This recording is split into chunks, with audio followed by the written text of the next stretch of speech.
Welcome to the briefing series about product recall dynamics. My name is Thomas Wittig and I will be leading you through the topics today. First of all, throughout the discussion today, I want to use a case study. And with the case study, we're going to take a look at the anatomy of a product recall. So what is happening during a product recall? Only then we can understand how the dynamics are unfolding and why they are unfolding in a certain way. But more importantly, why should you care about a product recall if you haven't experienced one, if you're not in a product recall situation? We will talk about that in pretty much in detail, but also we will see what the dynamic implications are and how a small product defect and a recall situation can turn into a massive disaster. Then secondly, I want to highlight the key dynamics. So being a system and data scientist, I'm more interested in the dynamic topics, and based on my own work with the clients in this space and in the industries, I found that this is a very useful approach to take a look at highly complex dynamic situations under uncertainty. And of course, we are interested in what is the impact. And first of all, we always have to keep in mind that product recalls are first and foremost about people and people's safety, or living beings and the planet. And of course, we need to worry about the organizational and financial implications. And then I will give a few insights about how to prevent and how to manage a recall and how to prepare for a recall situation. Now, why is this topic so interesting? We see a dramatic increase in product recalls, both in terms of frequency and size. And this is driven on one hand by increase in globalization, and global trade and supply chain come with that. So people produce in other countries where safety standards are and quality insurance standard might not be on the same level like in your domestic country. But we also see an increase in technology innovation and adoption. So, for example, the proliferation of devices like smartphones and medical devices, and more wearable computers and the Internet of Things, where we see that all things are connected. Now, if you have a product recall situation in such an environment, you can only imagine how challenging it is, because we see this very rapid adoption of products and they're very widespread, and a small fraction of a defect in a large installed base can have a massive impact. Then, of course, the legislation and governance side is also moving into a direction where we see more concerns about this and more controls for the manufacturers and suppliers. And of course, there are more regulations. And of course, rightfully so, because we need to make sure that people remain safe. And along those lines, the consumer safety advocates and groups are also on high alert when it comes to safety issues, and everything from, let's say, car or automobile recalls to pharmaceutical, food recalls, etc. So the implications are that all of these areas and the increase in product recalls lead to an increasing amount of risk that we're taking into our business, into our organization, and potentially the entire ecosystem, which then impacts an entire industry. And we have seen these ripple effects in industries in many areas, not only in the food and pharmaceutical industry, but right now, as we are broadcasting the series, there's a big topic, a big movement going on in the automobile industry, where it starts with one player, and then with the ripple effects, it impacts all the others. So this is kind of a domino effect, if you want. But again, more importantly, it's all about people and people who are interacting with our product. So we need to make sure that they are safe, they can enjoy the experience, and can do this very safely. But it's also about profits, because as we will see, a small issue in a product can have a devastating effect on a company. And last but not least, it's also about the planet. So when we talk about environmental hazards, or when there's a danger for life in general, so also for animals, then we need to make sure that we understand the implications, because then the ripple effects will come to the human being, to human mankind, with a certain delay, and we need to make sure that we understand also the dynamics behind that. But let's get started on some of the basic topics. I envision that this topic will keep us busy for quite some time, and I'm looking forward for your continued participation and engagement. So the first question to ask is, what is really happening during a product recall? And let's walk through a case study, as it can happen in any business, in any industry. So let's say, for example, we have a new product that was launched, and people are buying the product. And in some industries, in some market segments, it happens more quickly than in others. So in the consumer goods industry, we see a very rapid uptake of new products and new technologies, for example. And in the, let's say, more the durable goods industry, of course, it takes a little bit longer. Then with a little delay, and always throughout the story here, Mark, the delays that we have, of course, in the story. So with a little delay, people start using the product. You know, they bought it, they carry it home, they unwrap it, and maybe the next day or a couple of days later, they get to really use the product. And this is something that is happening, what I call below the line of visibility. So we really have no insights unless we have built in, let's say, technology and insights and analytics in the product, which helps us understand if customers are using the product, how they are using it, and if they're using it safely. So, for example, the car industry would be a great example, because the cars are more, it's not really more about the engine, but more and more about a computer with an engine wrapped around it. So a giant computer which is interconnected with a lot of other systems. But after using the product, the incident might occur. So, and this will, of course, trigger a number of requests to the manufacturer, and eventually also some bad PR, which causes most companies then to look into the issue and say, okay, what is really happening here? And have we reached a certain threshold where we have to investigate what is happening? So it's not an isolated case anymore. So we need to investigate and interrogate what's happening here. And then if a situation is confirmed and there's a defect of a product, obviously people start developing a fix for that. So it could be a new product release, a new software update, whatever that could be. Then because again, we don't know what is happening and people continue using our product, accidents happen. And that's all below the line until they surface and people come forward and say, hey, I'm not only having a defect product, but look what it did to my kitchen, for example. When we talk about kitchen appliances, there are some famous cases where people started using kitchen appliances and then they exploded. And so that had a dramatic effect. Again, first and foremost, people's safety is always at the center of what we are talking about here. But of course, when something like this happened, people will say, okay, make us whole again, and you have to pay for this. And that's when the companies are beginning to wonder, okay, we seem to have more of a really, really dangerous issue here. So we need to see if there's a hazard defect, if it's an isolated case, or if it affects many consumers.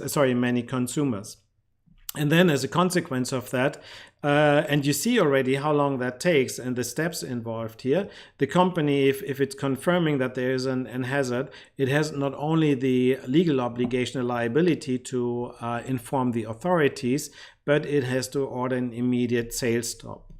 And by that time, what often happens is that the unfavorable word of mouth turns into a number of consequences. And again, keep in mind that word of mouth is actually a two-edged sword. So it can help a company getting the word out very quickly, but in case of a crisis, it can also very, very quickly turn against you. So we need to understand that, and this is a separate topic that I would really love to talk more about, what the better practices are in this regard. But then people start, of course, returning the products. And again, here word of mouth might be a helpful factor. We will explore that in later sessions about this theme. But if people are talking about the product, they might as well learn that there's a product recall going on, and they will return the product to the manufacturer or the retail outlets, for example. And that's already a situation when things are really turning from green to red, because when you have started a product recall, you need to be mindful, of course, what's happening, because it's not only about taking the product from the market and having developed the fix, you start continuing sales again. But that's when often really the problems start. And again, keep in mind, you have bad PR going on, people claim damages, so we have to repair that. And worst case, you can also find yourself in a number of legal cases brought against you. So the litigation risk is, of course, a key one. And again, keep in mind the time frame here and how much time passes and what the delays are in such a situation. So that explains already some part of the picture. Now, what is aggravating this is, first of all, a product recall is a very complex situation. Managers and policymakers are facing really difficult decisions under uncertainty. So this is a prime example of VUCA, of volatility, uncertainty, complexity, and ambiguity. Now, there are delays in terms of information. As we have seen, it takes some time until the information about a product hazard situation reaches the manufacturer and the managers. And then drawing conclusions from that is also not easy, because you don't want to overreact if there's no grounds for that. But if you have, let's say, reason to believe that there's a dangerous situation, then you need to act. And then some time delays until the decisions are made, the resources are available, and people can start working on the issue. And this has also some effects and some vicious dynamics. So the continued inflow of defects or products into the sales channel, into the market, through the supply chain, has, of course, a certain effect, as we shall see in a few moments about a simulation I have prepared for this case. Then what happens along those lines is that managers and policymakers really underestimate the implications, because you really don't know what you don't know. A lot of things are not clear. How many customers are impacted, how much products are out there, and what is the fraction of these products that are defect, for example. And then people also underestimate the time it takes, the time required to finish a product recall situation. And again, this is not only about answering phone calls, as we shall see, it can take much, much longer. And of course, there are feedback loops. So one feedback loop, for example, is the more customers who have a problem through the word of mouth dynamics, for example, have an impact on an entire market segment. So that can happen also very quickly. And we need to keep in mind that things are accumulating over time and depleting over time. So the number of customers who actually have and own and use the product is a function of all the customers who ever started using the product minus the customers who stopped using the product. So we call this accumulation. Think about this as a bathtub, for example. Now, where's all the risk in this equation? Again, let's go back to the situation here. So let's say we have customers with our product, and the product, of course, came from somewhere. It came usually through your marketing funnel, which means that you started to promote the product and you have advertising going on, which is, of course, driving more product into the customer base. and driving more adoption. And from there, it came from a supply chain, and from there, it came from a production process. Now, for the sake of the discussion, we're not taking a look at the left-hand side of the equation today. That's a topic for a later stage when I'm talking more about supply chain and production dynamics and product adoption dynamics, which are a little bit more challenging. So let's get first the basics right here. Now, after the customers have purchased the product, as we said before, they start using it. So they become active users. And that's really when the important dynamic here starts, because the probability of failure on a given day is basically a function of the number of active customers out there who are actively using the product, but also the number of times they use the product per day. For example, if they have a product they use in the morning, lunchtime, and in the evening, and you have 100 customers, so that makes it 300 chances or probable events of failure per day. And if you add them up over time, you come to potentially a large number of failure events that could happen throughout the course of such a product recall crisis. Now, what does that mean? That means, for example, if you take a dynamic view, and we see it here from the case study, the company actually started selling the product somewhere here at the beginning. So actually we're taking a look at the whole year. So they started selling the product at point 0. And then after some point in time, the product crisis kicked in. So a certain fraction of the product was sent out and sold with a defect.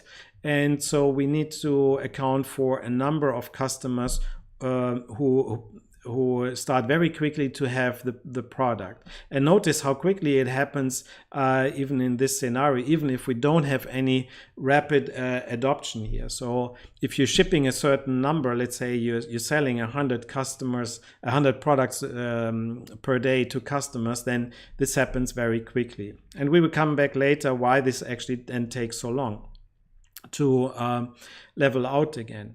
Now, these active users, again, with a little time delay, the customers are starting to use the product. So in a product recall situation, if you're lucky, then there is a big time delay between the purchase and the usage of the product. But in most cases, in consumer goods, there's little time between that. So you see that these curves are almost equal. Then consider here when we are moving forward. So we have roughly, let's say, 800-900 customers, and of those at the peak time 700 were active users, and times a certain number of users per day. I think we have here about on average 2 users per customer per day. This gives us the interesting curve that we were looking for. So this is basically our risk exposure.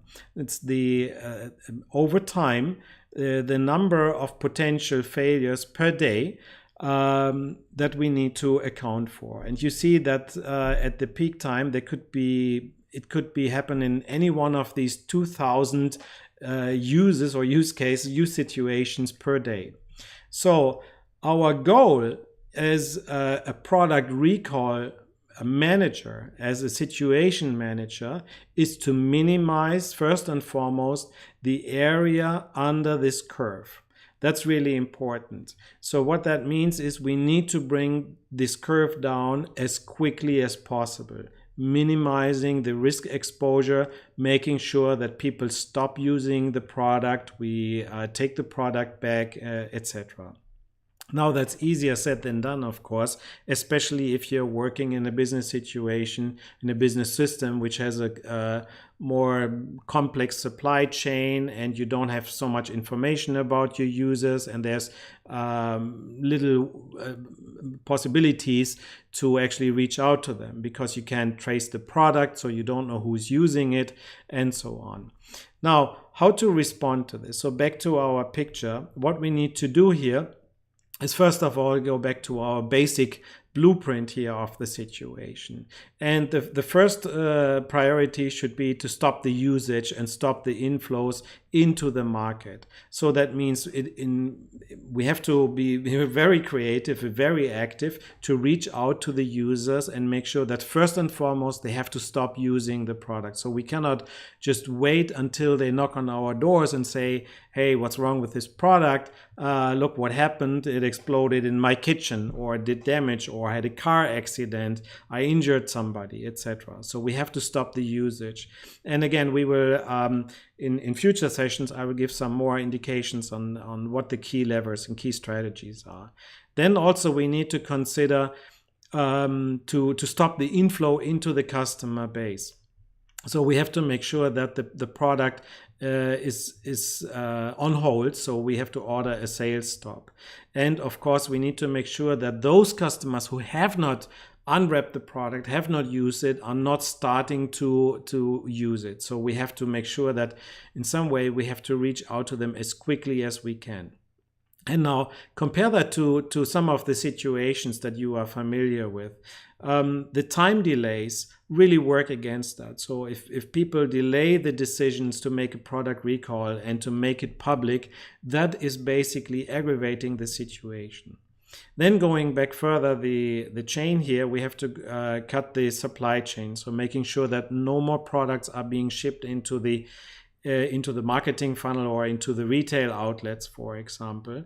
And we have to, of course, stop the production. And all of these things pretty much need to happen simultaneously. So we have to make sure that you reach out to all of the contacts and supply chain partners.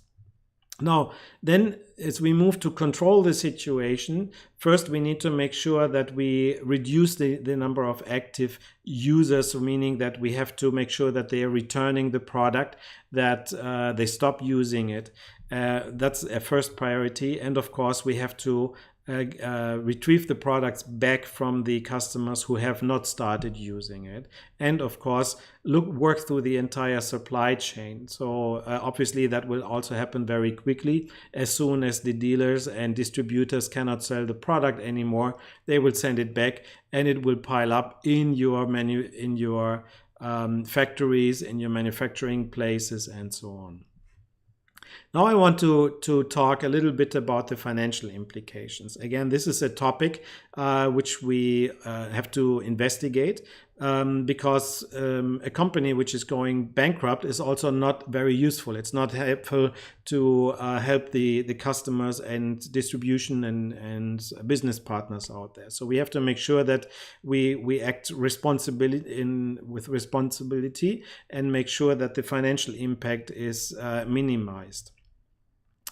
Then the other implication here is that this will be another aspect and another angle for our optimization efforts. In the future sessions, I will show some of the key strategies and tactics to deal with such a situation, and we will take, of course, consumer safety, financial impact, and exposure there as the key metrics.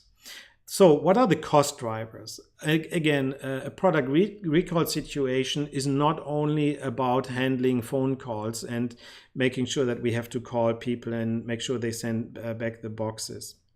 So, but if we have to do that, of course, we need to deploy staff. And again, here throughout the course of the year, you can see how this can happen fairly quickly. Now, if you don't have the staff, then you have another challenge, because then you're extending the crisis even further. So let's assume you are very flexible, you can allocate the staff, but if it is about specialized experts, then it might take a little bit longer. We will do some scenario simulations about that later on. Second cost driver, it's about taking back the product. So first, that means that you have a number of returns. And so here we're talking about products, boxes, and pallets full of boxes that need to be taken back. And that, of course, creates some cost in terms of storage, logistical cost, etc.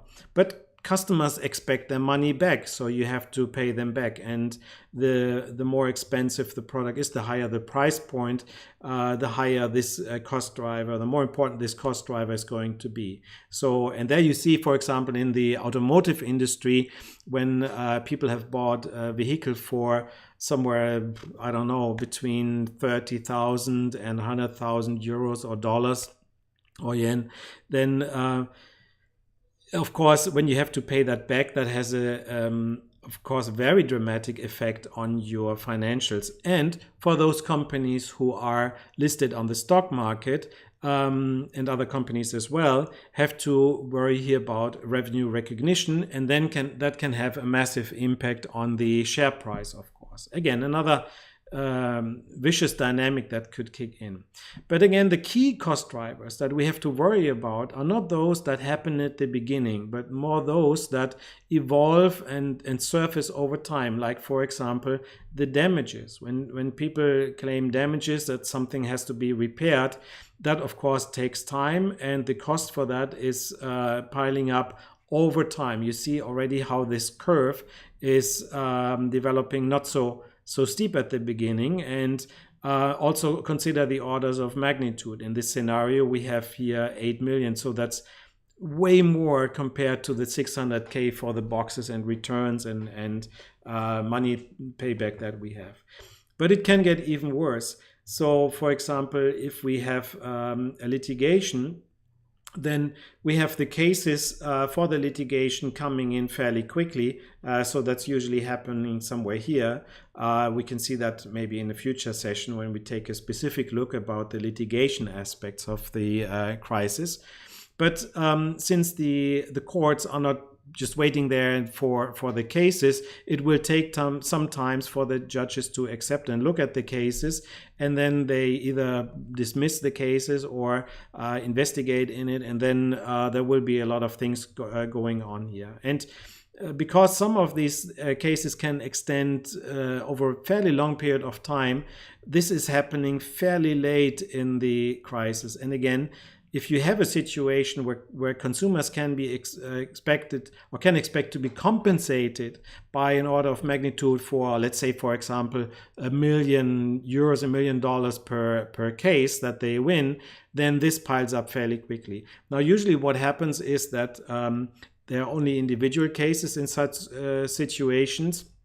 But it could turn also into a class action lawsuit, which then becomes much more expensive. Now, all of these things taken together are turning into a very interesting dynamic on the cost side. And again, keep in mind that our business needs to continue to run, but then suddenly we see the cost piling up, and we think that we have survived the crisis when it's, for example, in this example, it's leveled out at just below 10 million. But then when the court cases are coming in, it's by a factor of 4 higher at the end. So that could lead to a very dangerous financial dynamic. So, and consider this, at the beginning, we had a number of products that were recalled. This part of the crisis is nothing compared to the long-term financial impacts, and only here the cost side. But the cost side is one thing, and of course the implications on product sales, of course during the sales stop, but also thereafter, can be quite dramatic. Now, in this situation, the way it turned out is that we had a sales stop here, even though it was a short sales stop at the beginning when the sales stop was ordered until the fix was available. It didn't have a dramatic impact on the revenue, but the profit impact driven by the cost exposure, you can see how this is dragging the situation down.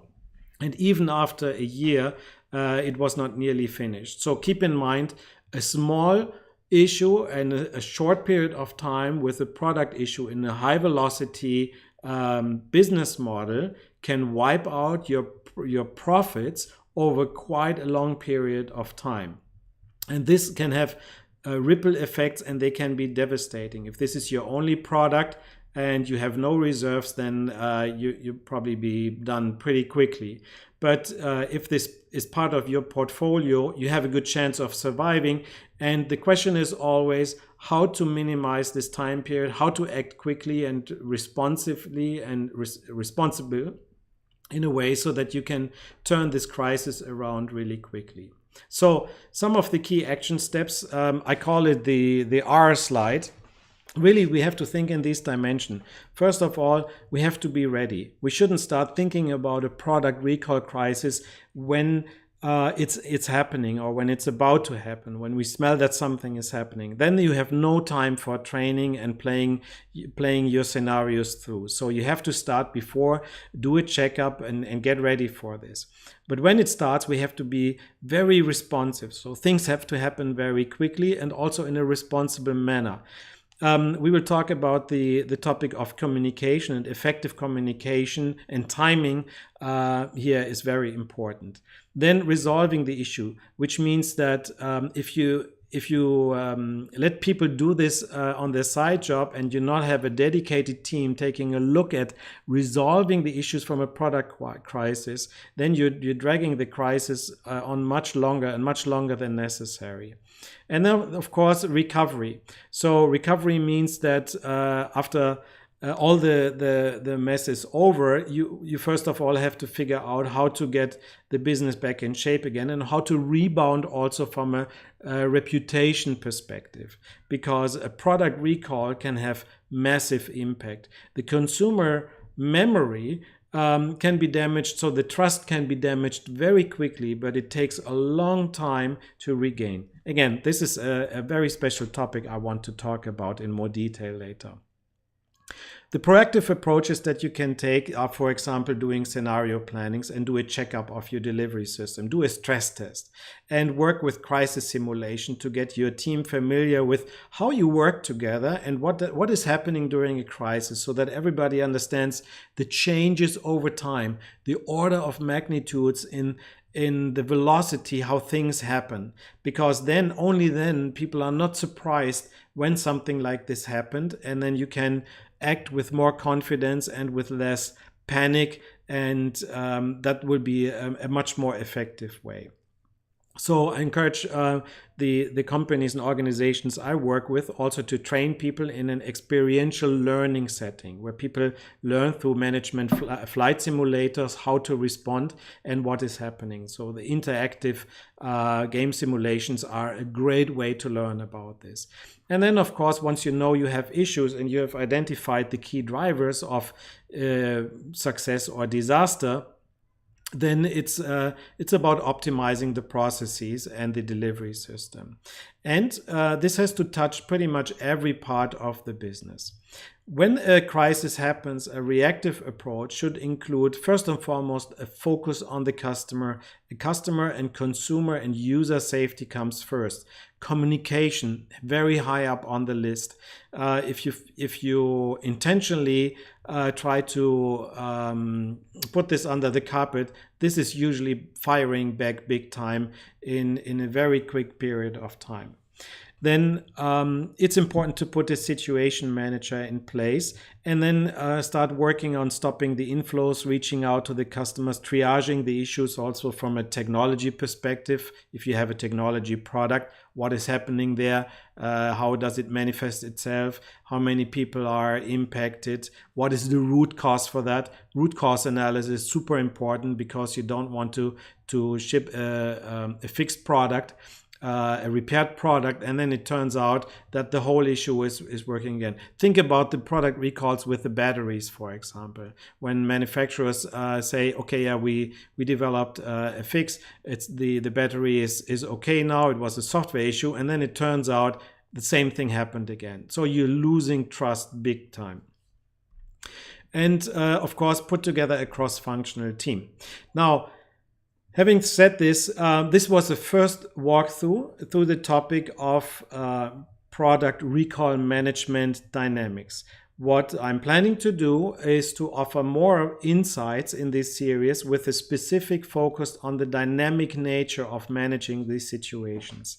If you like the series, if you like the topics, Please stay connected and reach out on the social platforms. Subscribe to the YouTube channel and on Twitter, so you can see the company and my Twitter handle here.